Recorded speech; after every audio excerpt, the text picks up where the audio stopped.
the Japanese list. So they had Hamill banned. So what do you guys think about that? Hamil, Ito Hamil, Gabriel. Good riddance. Good Yeah, riddance. good riddance, bro. Yeah. Imagine there being a deck that high rolls so hard that you won't be able to stop it if it high rolls. What? Wait. Literally, Yeah. Yeah, just like the advice my locals gov main told us is that you don't need to practice the gov rail yeah, matchup because when it high rolls you won't be able to stop it. Yeah. yeah, Like, uh, there were a few decks that could stop Hamill like multiple turns. One of them being Prisms, but most decks would just lose instantly. Once they just get like that high number, you couldn't perfect guard it. Well, Melody could kind of stop Hamiel like at least like 50% of the time. Yeah, because Fina's in the soul, and you have a bunch of melody units, and you're able to like just intercept. bro. Do you have a lure list? Do we have a lure list? Not currently. So next up, Is it still the same? you mean What's the after the next hit? one? You mean after the hit? That was I think it was Percival and Gurgit, right? Yeah. So what they did with they made Percival to 1, but they unrestricted him with Gurgit.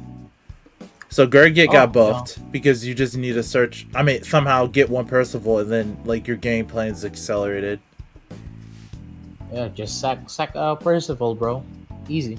Yeah, it made things easier. I mean, like, I still if think the there's deck like, isn't as strong, but if you hit Percival, you just. I'm not sure if you just win instantly. You just get that much of a higher chance to win. yeah, You just have well, to get just have to get Percival, then you're good to go. But yeah, it's a one-off. and with yeah, and with the fact that Gurgut regularly checks top five uh, or something, it's relatively easy to do that Yeah, at least. you can play more cards that just call Percival. I haven't. Let me So see. Meep was also at 1 for the JP side. I think it's a fair hit Kind for of, Melody. yep, it's fair. I mean, my top eight placing in FRF kind of proving it. Yeah, That's so just me hoping. Yusha here, he did make top 8 in the FRF tournament. Whenever this gets uploaded, it's literally today. He just ended it. Yeah, he just played 3 Senna or whatever he did to replace the Meep, and I he play still did four fine. Sedna. I I I play 9 grade 1s. Oh, okay. How many was you playing before Meep? I used to like when Melody was at full consistency. I used to play only eight grade 1s. Okay, I see. But he still did well. Yeah, it's just that my luck, like my current juice, just gave me the middle finger once I got into top eight.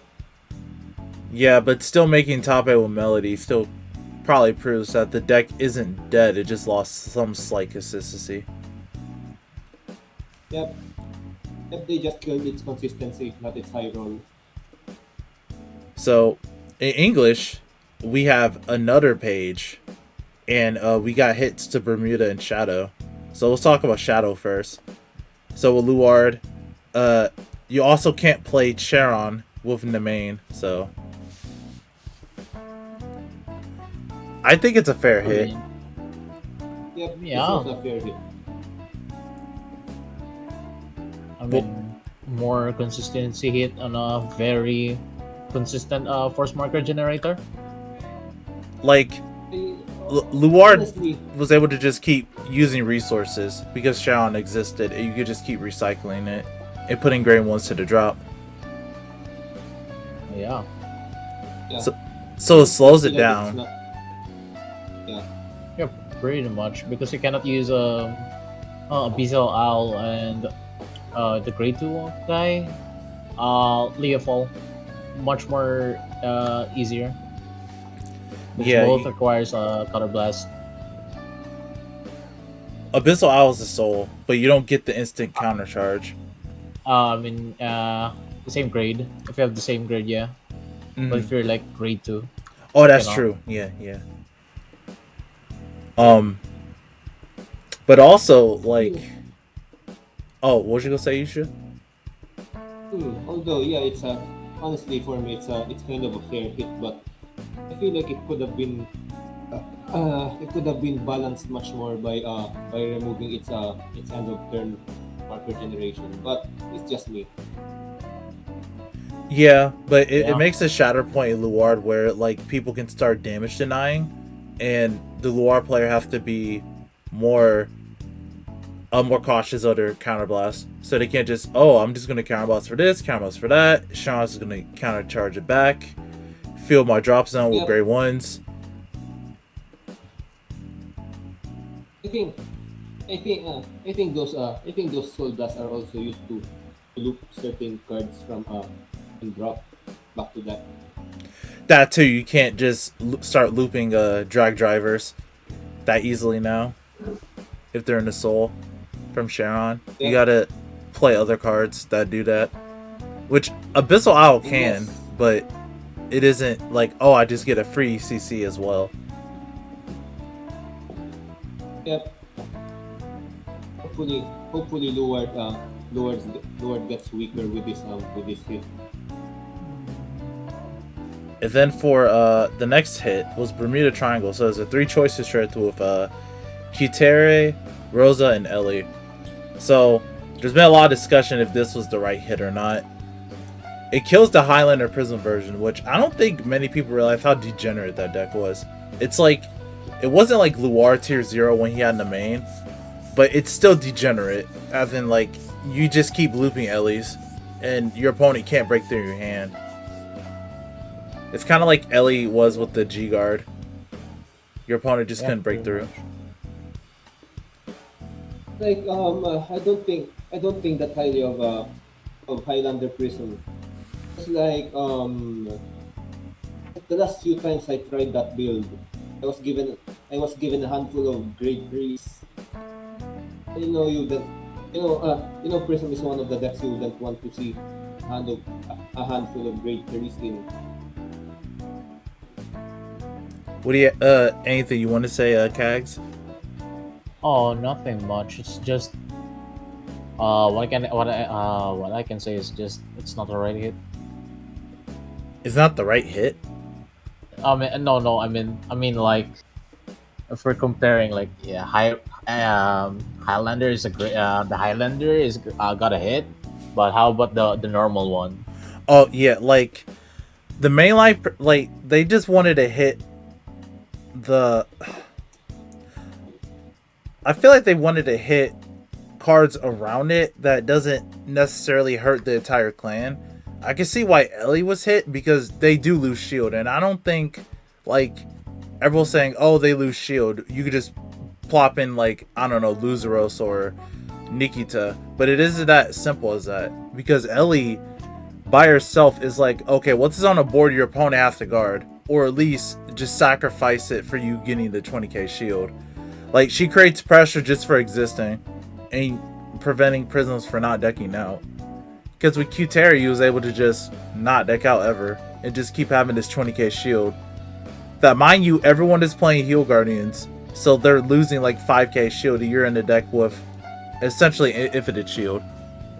But even in normal prisms, like, Ellie still being there is really strong.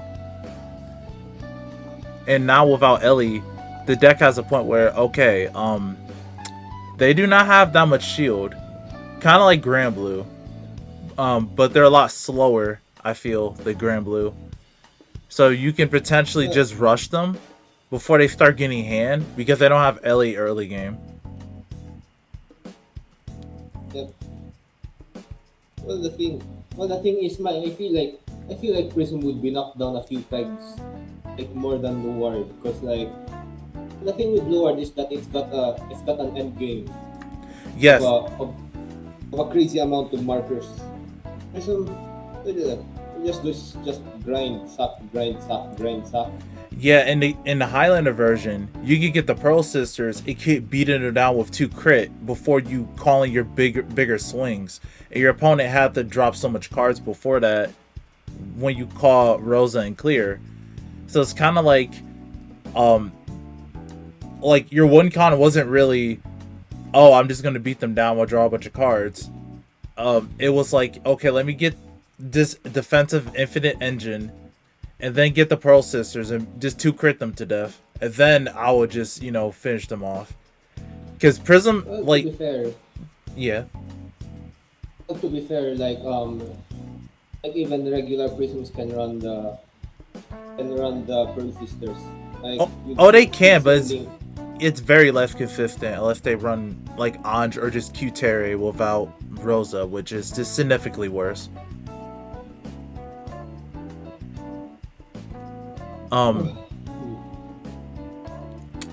But I don't think, I honestly think people are still saying it might be best deck, but I agree with what Yusha is saying, that it doesn't have an end game. It kind of just beats down and draw a bunch of cards, which is still good, which it can still win some matchups, but the end game it doesn't have a ceiling anymore with the Highlander version. The ceiling was way higher, and the floor was higher too, but now it's like they're both lowered.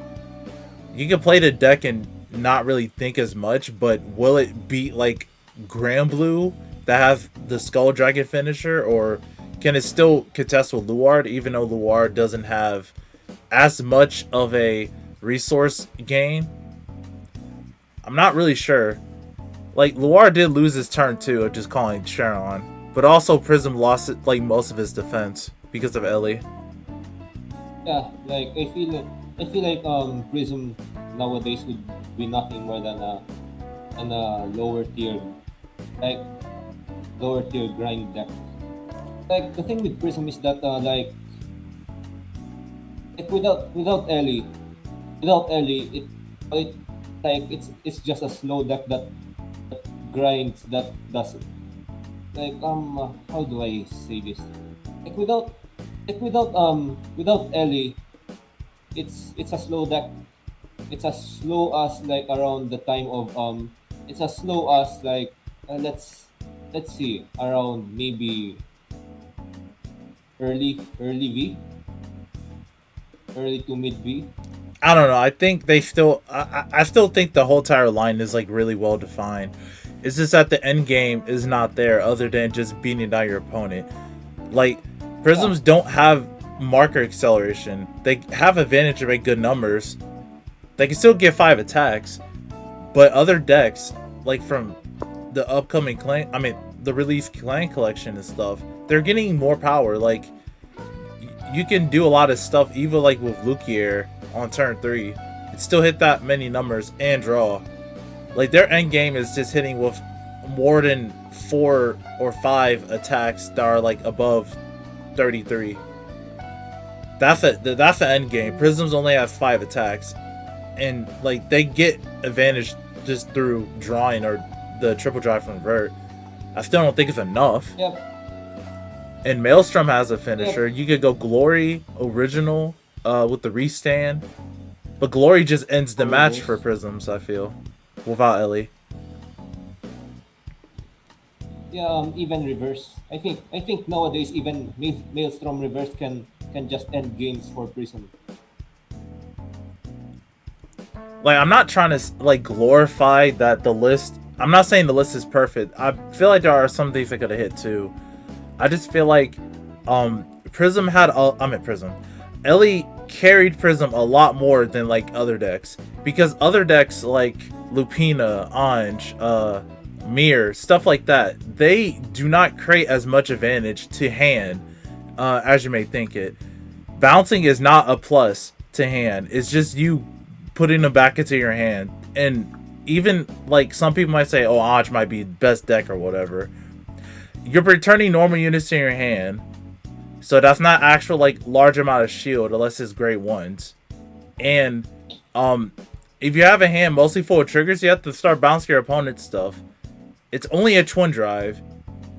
It's not like, oh, I'm getting a triple drive like Vert for a Soul Blast 1.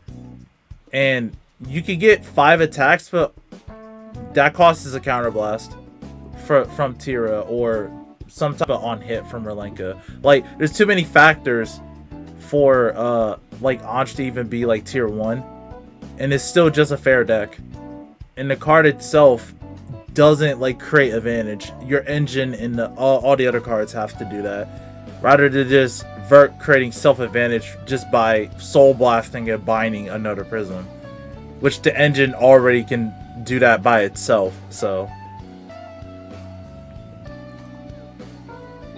Although, I feel like Prism will be an engine that will be used in future decks. Going forward. Like back during the early days of VEV15, I was testing a list with 5 Karos, like 2 of the grade 2 and 3 grade 3s, or like 3 grade 2s and 2 grade 3s. Yeah. But I don't think many decks will try to like adopt the engine because you can't play Ellie with Rosa.